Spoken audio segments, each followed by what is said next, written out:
कर्मचारी हों, पदाधिकारी हों या बिहार के लोग हों, सबके लिए इसको कैसे फैसिलिटेट किया जाए, तो इस समिति की भी स्थापना आज कैबिनेट। इनके अलावा सोनपुर और सीतामढ़ी में, जहां पर माता सीता के मंदिर का निर्माण का काम चल रहा है, वहां पर भी हम लोग हैं। बिहार में 9 चीनी मिल बंद पड़े हैं और 25 चीनी मिल को खोलने की बात लोग के जाल को बिछाने का है और बड़े पैमाने पर रोजगार सृजन का है।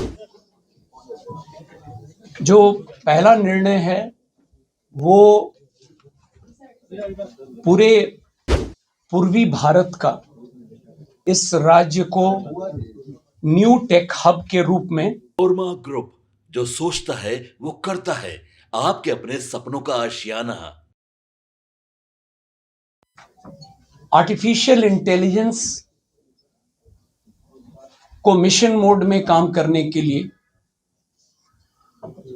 ये भी एक निर्णय हुआ है। समिति का गठन किया गया है और एआई के क्षेत्र में इसका लाभ विभिन्न विभागों में कैसे लिया जाए, चाहे वो हमारे सरकारी कर्मचारी हों, पदाधिकारी हों या बिहार के लोग हों, सबके लिए इसको कैसे फैसिलिटेट किया जाए, तो इस समिति की भी स्थापना आज कैबिनेट ने स्वीकृति दी है। और इसमें भी जो बेस्ट ब्रेन्स हैं, जो कंपनीज हैं, प्राइवेट प्लेयर्स हैं, उनको भी कोऑप्ट किया जाएगा ताकि बिहार आर्टिफिशियल इंटेलिजेंस मिशन की स्थापना हम लोग कर सकें। एक अन्य महत्वपूर्ण एजेंडा जो आज पारित किया गया है कैबिनेट के द्वारा, वो नगर विकास से संबंधित है और पटना समेत जो हमारे कुल 9 प्रमंडलीय मुख्यालय शहर हैं, प्रथम चरण में इनके अलावा सोनपुर और सीतामढ़ी में, जहां पर माता सीता के मंदिर का निर्माण का काम चल रहा है, वहां पर भी हम लोग सीतापुरम शहर को बसाने के लिए और 9 प्रमंडलीय मुख्यालय और सोनपुर, कुल 11 शहरों में प्रथम चरण में हम लोग इसको कैसे करेंगे और क्या मोडस होगा, ये नगर विकास विभाग को यह दायित्व मिला है और यह समिति की भी अध्यक्षता मुख्य सचिव के स्तर पर है।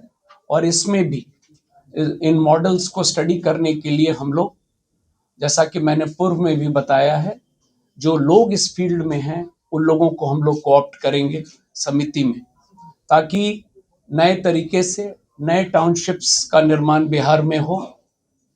और ओवरऑल जो थ्रस्ट है आज के कैबिनेट का, प्रथम कैबिनेट में, वो निश्चित रूप से उद्योग के प्रक्षेत्र में तेजी से काम करना है। और उसी कड़ी में जो आज अंतिम एजेंडा, वो आप अवगत हैं, बिहार में 9 चीनी मिल बंद पड़े हैं और 25 चीनी मिल को खोलने की बात हुई है नए। तो इस पर भी काम करने के लिए मुख्य सचिव की अध्यक्षता में एक समिति के गठन की स्वीकृति मिली है और इनको कैसे कम से कम समय में और हम लोग क्रियान्वित करेंगे, ये निर्णय आज हुआ है। तो कुल मिला जुला कर ये महत्वपूर्ण आज निर्णय कैबिनेट के द्वारा हुआ है और गोल बहुत स्पष्ट है कि उद्योग के क्षेत्र में और रोजगार के अवसर को तेजी से हम लोगों को बढ़ावा देना है। धन्यवाद। नई सरकार का जो पहला कैबिनेट हुआ है उसमें जो कुछ निर्णय महत्वपूर्ण लिए गए हैं, मैं उसके बारे में संक्षेप में आप सभी को अवगत कराना चाहता हूं। अलग से आप लोगों को प्रति मिल गई होगी या मिल रही होगी। मुख्य रूप से जो आज कुछ निर्णय हुए हैं वो उद्योग के जाल को बिछाने का है और बड़े पैमाने पर रोजगार सृजन का है। जो पहला निर्णय है वो पूरे पूर्वी भारत का इस राज्य को न्यू टेक हब के रूप में विकसित करना है और इस उद्देश्य से defence corridor, semiconductor park, global capability centres, mega tech city, fintech city, ये जो स्थापित करना है, तो इस तरह की योजनाओं को कैसे स्थापित किया जाए एक मिशन मोड में और उसका अनुश्रवण करने के लिए मुख्य सचिव की अध्यक्षता में समिति के गठन का निर्णय हुआ है और इस समिति में राज्य, देश के स्तर पर और अंतर्राष्ट्रीय स्तर पर वैसे परामर्शी, वैसे लोग जो इन क्षेत्रों में काम बहुत अच्छा किए हैं उनको भी समिति का सदस्य बनाया जाएगा और एक निश्चित समय सीमा अंतर्गत 6 माह के अंदर में यह रिपोर्ट प्राप्त करके और फिर काम को प्रारंभ किया जाएगा। जो दूसरा एजेंडा है वो बिहार को एक न्यू एज इकोनॉमी के अंतर्गत वैश्विक बैक एंड हब और ग्लोबल वर्क प्लेस को अगले 5 साल में करने के लिए, जैसा मैंने शुरू में कहा, पूरे स्टेट में हर जिले में इस काम को कैसे अचीव किया जाए, इसके लिए भी पुनः एक समिति का गठन की स्वीकृति दी गई है और इसमें भी पुनः वैसे लोग विशेष रूप से जो इस क्षेत्र में राष्ट्रीय स्तर पर, अंतर्राष्ट्रीय स्तर पर काम किए हैं उनको समिति का सदस्य बनाया जाएगा और यह प्रतिवेदन भी हम लोग कोशिश करेंगे कि कम से कम समय में प्राप्त करके उसके आलोक में अगले 5 साल में इन क्षेत्रों में काम कैसे होगा।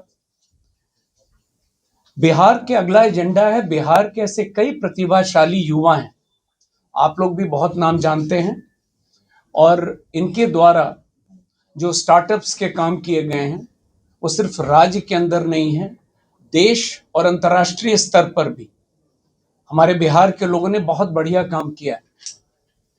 तो अगला एजेंडा है, इन लोगों की मदद हम लोग लेंगे और जो समिति का गठन किया जा रहा है उसमें ये लोग भी रहेंगे और इन लोगों से अनुरोध किया जाएगा कि इनके जो एक्सपीरियंस है उसका लाभ हम लोग भी लें और यह लक्ष्य है कि बिहार के बाहर जो लोग इन क्षेत्रों में काम कर रहे हैं उनको बिहार के अंदर में लाया जाए ताकि रोजगार के अवसर और बढ़ें। तो आप लगातार देख रहे होंगे आज जो महत्वपूर्ण निर्णय उद्योग के प्रक्षेत्र में लिए गए हैं, मकसद स्पष्ट है कि उद्योग के क्षेत्र में तेजी से काम होगा। आपके सपनों को हमने सजाया है, ई होम्स पैनोरामा को हमने बनाया है। ई होम्स मेरा एक सपना था जिस पे मैं पिछले 4 साल से काम कर रहा था। हमने जो बनाया है वो सबने है माना। ई होम्स पैनोरामा में हो आपका भी आशियाना। और फाइनली हमने 2021 में इस प्रोजेक्ट को लॉन्च किया। बहुत लोग अप्रिशिएट कर रहे हैं कि पूर्णिया जैसे शहर में बिहार के, एक तो बिहार की बात करें उसमें भी पूर्णिया जैसे छोटे जगह में इस तरह का लाइफस्टाइल देना, ये सुन के हम लोगों को बहुत अच्छा लगता है। ई होम्स में हमने कुछ और भी किया है, जैसे हम जिस जगह में रह रहे हैं हमारे फैमिली सिक्योर हो, उनको सिक्योरिटी का ध्यान में रखा है।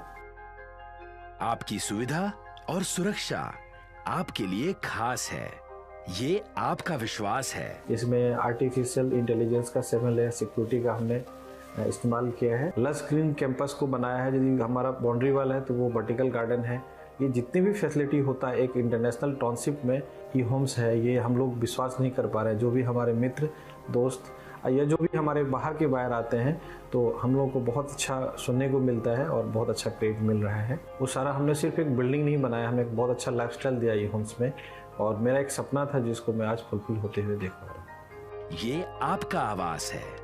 ई होम्स पैनोरामा में अब आपका निवास है। E Homes Panorama, luxurious lifestyle redefined. Panorama group, जो सोचता है वो करता है। अगर ये वीडियो पसंद आई और वह बिहार के राजनीति और बिहारियत से सरोकार रखेनी तो सब्सक्राइब बटन दबा के चैनल के सब्सक्राइब कर ली। ओजे एगो घंटी बा, ओकरा बटन दबा देला से कुल सटीक और मारक खबर रुआ मुफ्त में मिल जाई। अगर रुआ पत्रकारिता के हमनी के नया प्रयोग में सहयोग कर चाहतानी तो ज्वाइन बटन दबा दी। पेटीएम नंबर नोट कर ली 9386